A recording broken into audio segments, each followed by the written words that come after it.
नमस्कार स्टूडेंट। चलो आज हम बात करेंगे वर्ब के बारे में पढ़ेंगे। वर्ब क्या होती है उसको हम समझने की कोशिश करेंगे। तो देखो, सबसे पहले हमारे यहाँ पे लिखा है वर्ब। वर्ब होती क्या है? वर्ब उसे बोलते हैं एक्शन, एक्शन, फीलिंग या किसी भी प्रकार की सिचुएशन, उसे हम क्या बोलेंगे?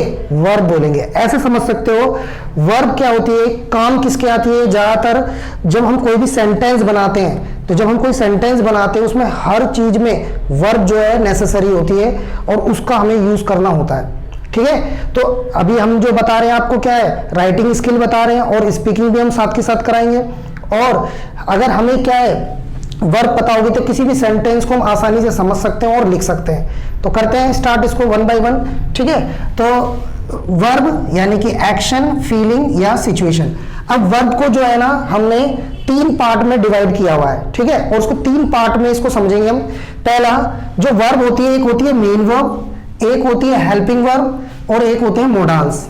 तो ये तीन तरह के क्या होते हैं? वर्ब होती हैं। अगर इसे हमें क्या है समझ लेंगे तो आसानी से हम किसी भी सेंटेंस या किसी भी स्ट्रक्चर को तैयार कर लेंगे।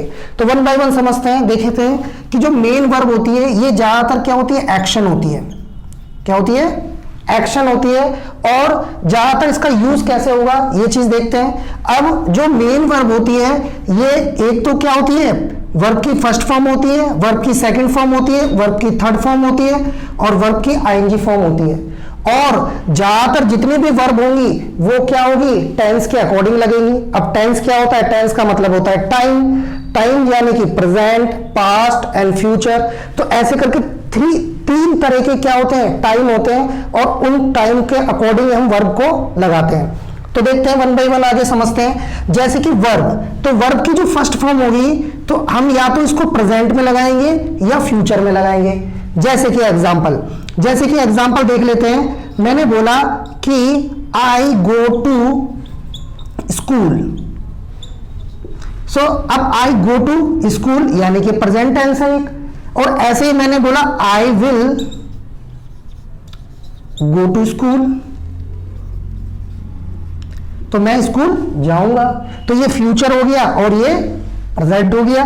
तो कहने का मतलब क्या है कि जो ही वर्ब की फर्स्ट फॉर्म होती है ये हमेशा प्रेजेंट में होगी या फ्यूचर में होगी। अगर इस कॉन्सेप्ट को हमने समझ लिया तो हम किसी भी सेंटेंस में गलती नहीं करेंगे। ठीक है, तो इसलिए हमेशा याद रखना है आपको कि वर्ब की जो फर्स्ट फॉर्म होती है प्रेजेंट में यूज होगी या फ्यूचर में यूज होगी। और आपको बस क्या ध्यान देना है कि जो है अगर विल लग जाएगा तो समझ जाओ फ्यूचर में, और क्या गो लग जाएगा तो वर्ब की फर्स्ट फॉर्म है यानी कि प्रेजेंट में। यानी कि दो जगह पर ही यूज होगी, या प्रेजेंट में या फ्यूचर में। अब सेकंड देखते हैं यानी कि पास्ट। पास्ट के अकॉर्डिंग अगर हम बात करें तो वर्ब की सेकंड फॉर्म हमेशा पास्ट में ही लगेगी। जैसे कि मैंने बोला आई वेंट टू स्कूल, तो इसका मतलब क्या है कि मैं स्कूल गया। ठीक है, मैं स्कूल गया था या मैं स्कूल गया। तो यहां पर क्या है? वेंट। अब यहां पर क्या है? वेंट क्या है? वर्ब की सेकंड फॉर्म। ना तो इसमें हम विल लगा सकते, ना कोई इसमें कोई ऐसी इज लगा सकते, तो ये सेंटेंस क्या है? माना नहीं जाएगा। तो इसीलिए हमेशा याद रखना ये सिंगल यूज होता है और हमेशा वर्ब की क्या है? सेकंड फॉर्म आपको क्या करनी है? यूज करनी होती है। परंतु ठीक है, ये चीज याद रखना है। और कभी कभी एक चीज ऐसे भी होता है कि जो वर्ब की फर्स्ट फॉर्म होती है ना ये पास्ट में भी यूज होती है। जैसे कि एग्जांपल मैंने बोला कि I did not go to school, तो अब यहां पर क्या डिड लग गया, तो यहां पर क्या लगा दी मैंने? वर्ब की फर्स्ट फॉर्म लगा दी। यानी कि वर्ब की फर्स्ट फॉर्म पास्ट में भी लगती है, पर क्या कंडीशन है? डिड लगेगा तब। तो समझ में आया बच्चों? तो इस तरीके से आपको क्या है ये सारी चीजें समझनी होगी, है ना, कि किसका यूज कहां पर होता है। ठीक है, अब देखते हैं नेक्स्ट। हमने ये सीखा कि प्रेजेंट और फ्यूचर के बारे में समझ लिया कि वर्ब की फर्स्ट फॉर्म प्रेजेंट में या फ्यूचर में होगी। और डिड लगकर ये हमेशा क्या होगा? वर्ब की फर्स्ट फॉर्म यूज होगी पास्ट में। ठीक है, यानी किसमें होगी? पास्ट के अंदर यूज होगी। अब आते हैं नेक्स्ट वर्ब की थर्ड फॉर्म। यानी कि वर्ब की थर्ड फॉर्म क्या है? जैसे वर्ब की फर्स्ट फॉर्म क्या है? गो, सेकंड फॉर्म है वेंट और थर्ड फॉर्म क्या है? गोन है। तो हमेशा याद रखना है प्रेजेंट, पास्ट और फ्यूचर में होगी, हमेशा क्या होगी? हेल्पिंग वर्ब के साथ होगी। अब हेल्पिंग वर्ब क्या होती है? तो देखो यहां पर हेल्पिंग वर्ब होती है तो जैसे कि is, am, are, have, has, do, does, was, were, did, had, will be. ठीक है, विल बी वर्ब की थर्ड फॉर्म विल, तो ये सब क्या है, हेल्पिंग वर्ब है। अब हेल्पिंग वर्ब के साथ क्या है, हमेशा ही आएगी। जैसे कि एग्जांपल मैंने बोला कि I have gone to school, मैं स्कूल जा चुका हूं, तो यानी कि प्रेजेंट है ये। और ऐसे ही मैंने क्या लिखा, I had gone to school, ठीक है, तो ये क्या हो गया, पास्ट में हो गया, तो हैड क्या लगा है, पास्ट में, और प्रेजेंट में क्या हैव एज लगा रखा है। तो इस तरीके से अब ये स्ट्रक्चर बोलोगे कौन सा टेंस है, ये तो जब हम आपको टेंस पढ़ाएंगे जब समझ में आएगा ये सारी चीजें, तो आपको ये चीज समझ में आई होगी, ठीक है। और फ्यूचर में बात करें तो I will have gone to school, ऐसे भी लिख सकते हैं हम, तो ये फ्यूचर में भी हो गया। और क्या हो गया, यानी कि ये सब क्या है, हेल्पिंग वर्ब है, यानी कि वर्ब की जो थर्ड फॉर्म होती है वो हमेशा क्या होगा, हेल्पिंग वर्ब के साथ यूज होगी।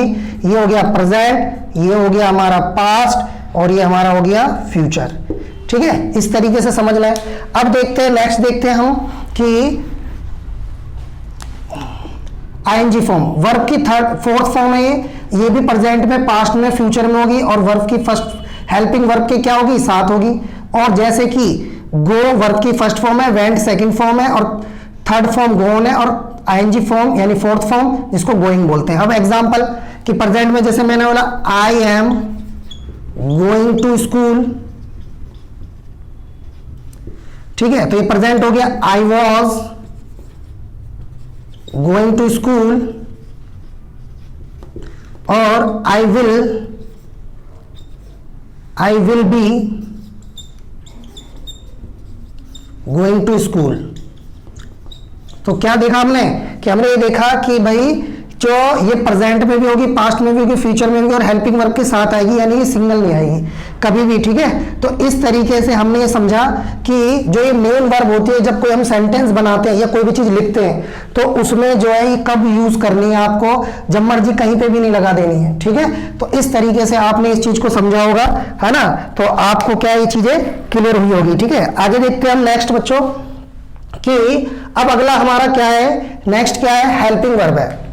क्या है, हेल्पिंग वर्ब है। अब हेल्पिंग वर्ब के अकॉर्डिंग जब हम देखते हैं तो हेल्पिंग वर्ब क्या होती है, ये हमेशा सिचुएशन बताती है या किसी भी फीलिंग को एक्सप्रेस करती है, यानी कि कोई भी फीलिंग है उसको क्या है, डिफाइन करती है, ठीक है। अब जैसे कि हेल्पिंग वर्ब होती है हमेशा प्रेजेंट, पास्ट और फ्यूचर की फॉर्म में होती है। अगर मान लो कि जैसे देखते हैं कि है, तो इज मतलब क्या होता है होता है, एम मतलब होता है हु होता है, और आर मतलब होता है हु होता है, और हैव मतलब होता है पास है या रखा है, ठीक है, और ये भी सेम होता है। और डू डज मतलब होता है करता है या करना, ठीक है, या होता है, ठीक है, ये चीज होता है। और कभी कभी हम इसको क्या है, होता भी बोलते हैं, सबको होता है, ठीक है। जैसे कि एक एग्जांपल समझ लेते हैं प्रेजेंट में, जैसे मैंने बोला कि मैंगो इज स्वीट, तो मैंगो क्या है, क्या है, मीठा होता है। तो कहने का मतलब क्या है, इस तरीके से। और इस तरीके से भी लिख सकते हैं कि he is a teacher, he is a teacher, वह क्या है, एक टीचर है। तो ये इसके हिसाब से भी चल सकते हो।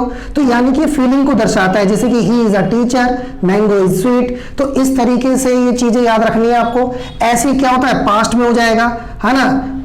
अब यहां पर हम क्या लगा देंगे, वॉज लगाएंगे, तो मैंगो वॉज स्वीट, जो आम मीठा होता था, ठीक है। या ही वॉज अ टीचर, वह टीचर थी, या ही वॉज अ, ठीक है, या टीचर था, ठीक है, शी वॉज अ टीचर और ही वॉज अ टीचर। इस तरीके से हम यूज कर सकते हैं। ऐसे फ्यूचर होता है, तो फ्यूचर में भी क्या होता है, विल बी, और क्या होता है ना, विल होता है और विल बी होता है, और वर्ब की थर्ड फॉर्म होता है। और इसकी हिंदी में हम क्या बोलते हैं, होगा, होगी, इस तरीके से होगा।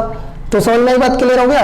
तो आपको सब इसकी क्या हिंदी भी याद रखनी है। अब जैसे कि वॉज है, वॉज को हम क्या बोलते हैं, था, थी, और डिड को हम बोलेंगे किया, या, है ना, किया, या कोई भी चीज है। और हैड का मतलब हम क्या होगा, पास था या रखा था, ठीक है। अब आते हैं फ्यूचर, इसका मतलब क्या होगा, होगा, होगी, और इसका क्या आएगा, जाएगा, ठीक है। तो क्या होगा, मुझे घर जाना होगा तो मैं क्या बोलूंगा, I will be go to home. So I will be go to home, ठीक है। और वह दिल्ली जाएगा तो वह दिल्ली जाएंगे, they will be gone to Delhi. तो इस तरीके से हम यूज कर लेंगे इसको, चीज को। तो ठीक है, समझ में आया आपको। तो ये सारी चीजें होती हैं, आपको इस तरीके से इनके हिंदी या इनके सही यूज आपको सीखना होगा, ठीक है, और उसको समझना होगा। फिर उसके बाद आते हैं मोडाल्स। तो अब मोडाल्स क्या होते हैं, जैसे कि इसके अकॉर्डिंग हम देखें तो मोडाल्स जो होता है, इसको हिंदी में तो हम बोलते हैं सकता है, पर है ना, अंग्रेज इसको सकता सकती तो नहीं जानते, पर अंग्रेज इसको किस चीज से बोलते हैं कि पावर को दर्शाता है। किस चीज को, पावर या एबिलिटी को दर्शाता है। जैसे कि मैंने बोला कि I can hold 10 kg weight, तो मैं 10 किलो वजन क्या कर सकता हूं, उठा सकता हूं। तो है ना, या लेफ्ट कर सकता हूं, उठा सकता हूं, जो भी है ना। तो अब यहां पर क्या है, इसके साथ हमेशा वर्ब की क्या लगेंगी, फर्स्ट फॉर्म लगेंगी, और कभी कभी वर्ब की थर्ड फॉर्म भी लगती है। तो आपको बस इतना याद रखना है इनके बारे में। और कुड क्या होता है, रिक्वेस्ट के लिए होता है। क्या होता है, रिक्वेस्ट के लिए होता है। जैसे कि excuse me, could you give me your number please, तो मैंने उसे क्या करी, रिक्वेस्ट करी, ठीक है। ऐसे होता है मे मतलब क्या होता है, परमिशन के लिए होता है, या किसके लिए होता है, किसी भी क्या है पॉसिबिलिटी को दर्शाने के लिए, जैसे मे आई कम इन सर, या ठीक है it may be rain outside, आज वर्षा हो सकती है, यानी पॉसिबिलिटी को भी दर्शाता है। ऐसी माइट होता है, ये पास्ट का होता है, मे का ही क्या होता है, पास्ट होता है। ऐसे होता है शुड मतलब क्या होता है, ये हमेशा एडवाइस को दर्शाता है। क्या बताता है, एडवाइस को बताता है। और हमेशा याद रखना है, हिंदी में इसको हम बोलते हैं चाहिए, यानी कि कोई, जैसे मैंने बोला यू शुड वर्क हार्ड, ठीक है, यू लर्न इंग्लिश इजीली। तो अब मैंने क्या बोला, यू शुड वर्क हार्ड, तो अब मैंने क्या बोला, आपको एडवाइस दी। तो ठीक है, ऐसी क्या होते हैं। नेक्स्ट है वुड, है ना, वुड होता है, तो है ना, तो वुड का मतलब क्या होता है, ये विश के लिए होता है, कोई भी इच्छा होती है हमारी, ठीक है। और वुड का मतलब क्या होगा, विशेष के लिए होगा। जैसे कि मैंने बोला कि तो मैं जैसा किसी मॉल में गया तो उसने मुझसे पूछा कि excuse me sir, what would you like to coffee and whatever you think that now, तो मैंने बोला I would like coffee and like cappuccino and pizza, so that is mean. So ये इस तरीके से हम जवाब उसको दे सकते हैं। तो कहने का मतलब, वुड का मतलब क्या होता है, कोई भी हमारी इच्छा होती है, उस चीज को डिफाइन करने के लिए हम वुड का प्रयोग करते हैं। फिर नेक्स्ट आता है हमारा यूज्ड। अब यूज्ड क्या होता है, जो हमारी आदतें होती हैं, ठीक है, यानी कि हैबिट्स, जो हमारी आदतें होती है, जो पुरानी आदतें होती है, उसके लिए हम क्या करते हैं, यूज टू का प्रयोग करते हैं।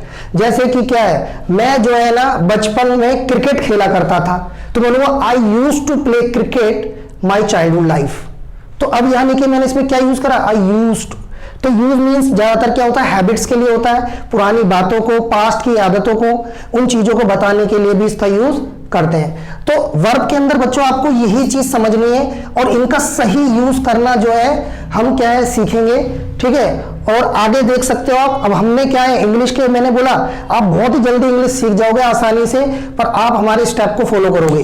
तो मैंने डे बाय डे इनकी वीडियो बन रही है आपकी, तो उसमें लिखा है ना, तो English language learning and day 1, तो day 1, day 2, day 3, day 4, day 5, इस तरीके से आपको सारी वीडियो देखनी है। और विद इन जो है कम समय में आप जो है अच्छी इंग्लिश जो है लिख भी जाएंगे और बोल भी पाएंगे, ठीक है। बिल्कुल आपके लिए सब चीज क्या है, फ्री है, बस आपको अपना समय देना होगा चीजों को सीखने के लिए, ठीक है। अगर आपने अपना समय दे दिया तो 100% है कि आप उसको सीख जाओगे, और आगे चलकर आपकी लैंग्वेज बहुत काम आने वाली है। तो किसी भी भाषा को सीखना एक बहुत बड़ा रोल होता है, इंपॉर्टेंट होता है। और आपको अगर लिखना आएगा तो आपके लिए बहुत सारी जॉब अपॉर्चुनिटीज होंगी, बहुत सारा चीजें आपको देखने को मिलेगा, ठीक है।